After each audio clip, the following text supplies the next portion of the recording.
Thank you very much, Mr. Chairman. I have the privilege of representing Hampton Roads area in Virginia, which is home to one of our nation's largest veteran populations.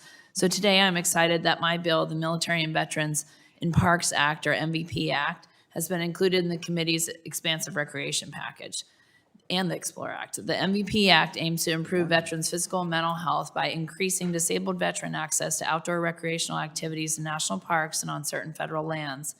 National parks often play an important role in the rehabilitation of those who have served in our military, helping heal both the visible and invisible wounds of war. Unfortunately, the lack of accessible trails, activities, and lodging often prevents disabled Americans, particularly veterans, from enjoying all our treasured parks have to offer. As a Navy veteran and primary care nurse practitioner, I understand the positive impact of outdoor activity, and I'm hoping to provide our veterans with every resource they need to build healthy, happy lives. I'm proud to support the MVP Act and Explore Acts, and I'm confident this legislation will allow our heroes to enjoy all that our beautiful national parks have to offer.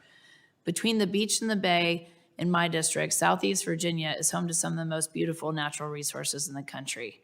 Although we don't have alligators or elks, or at least many of them, residents and visitors alike enjoy hunting, fishing, hiking, kayaking, camping, and countless other forms of outdoor recreation, often in one of our many national wildlife refuges. So Mr. French and Mr. Reynolds, your agencies manage some of the most beautiful lands in the country. What efforts, if any, has the Forest Service and National Park Service taken over the last decade to improve access to our federal lands for people with disabilities, and what gaps might remain? How can the Explore Act help your agencies fulfill their mission to the American people? Well, I really appreciate the question, and I agree with you. I think we do have the honor of stewarding some of the most beautiful lands in the entire country. One of the great opportunities, there's two things I'll focus on. One of the great opportunities that happened with the Great American Outdoors Act, which really allowed us to start getting at our deferred maintenance, it also gave us the space to re-envision and look at many of the opportunities we were providing, and to try to expand that to look at were there opportunities that we should be providing to create greater access, especially in places where we weren't, and that has helped a lot. We've had more than 850 projects, and that is one of the key things that we look at is, do we need to change the way that we're providing access? We've also initiated our Reimagine Recreation initiative across the Forest Service, and one of the key focuses of it is to identify groups that we haven't really been talking with before, or providing a level of service in the past that meets contemporary needs, and this is one of those. As with you've heard here before, probably the greatest factor we deal with is not just the deferred maintenance side of things, but as we change things, that takes capital improvements.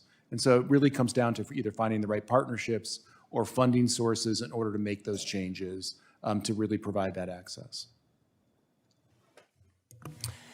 I would just add that we really appreciate your comments on this and your support of it, and we want to meet and exceed your expectations. This act would really help us to continue to prioritize accessibility. We have a couple things that come to mind, one of which might be visible, one not. We have some teams working on accessibility. We have an accessibility coordinator in the National Park Service now who is focusing much more on working with our tourism group and our recreation groups to reach out to folks, as Mr. French described, new audiences, if you will, that we haven't reached out to as much.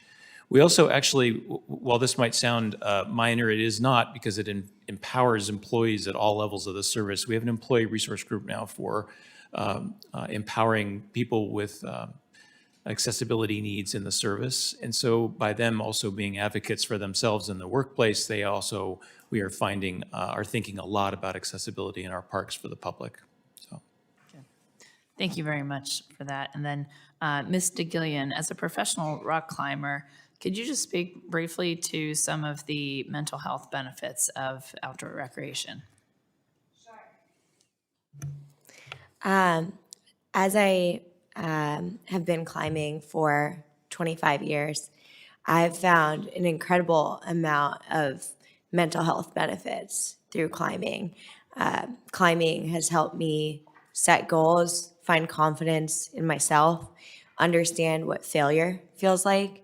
I can recall more accounts of times when I've learned from failure than my competition and world champion victories.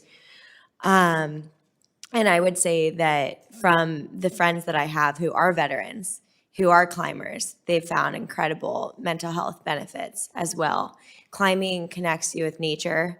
It brings you to these wild places and enables you to kindle this really intense appreciation for the planet and for our climate and for the places that we get to recreate. So I've found an immense amount of mental health benefits from climbing.